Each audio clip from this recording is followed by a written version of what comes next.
তো জীবনে প্রথম মানে বিয়ের পরে আর কি ফার্স্ট টাইম বরের সাথে কোথাও যাচ্ছি ঘুরতে। এক্সাইটমেন্টটা অবশ্যই রয়েছে, তবে খুব নার্ভাস লাগছে।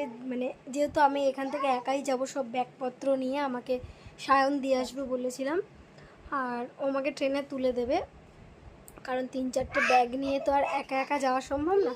তো যাই হোক, খুবই এক্সাইটেড। আর মাত্র 2-3 ঘন্টা বাকি ও অফিস থেকে বেরোবে, কারণ ওর ছুটি তো মানে ঝগড়াঝাটি করে নিয়েছে। তো যাই হোক, আমরা বেরোবো। আর এখান বাড়ি থেকে একটু মুড়ি আর একটু মাংস প্যাকিং করে নিয়েছি, যাতে রাত্রিবেলা ট্রেনে বসে খাওয়া যায়। আবারও কাদা পায়ে ঢুক। আর রিহুকে এদিকে দেখো, নতুন চেন পরিয়ে দিয়েছে। একে দেখো, এই যে ব্রেসলেট পরেছে, ছোটা ভীমবালা ব্রেসলেট। পরতে চাচ্ছে না মোটে। হ্যাঁ, মানে খুব জোর জবস্তি করে ওকে পরানো হয়েছে। ওর গয়নাগাটি পরাতে খুবই অ্যালার্জি, এরকম করে করে 3-4টে চেন ছিঁড়ে ফেলেছে, এর জন্য ওকে একদমই পরাইনি।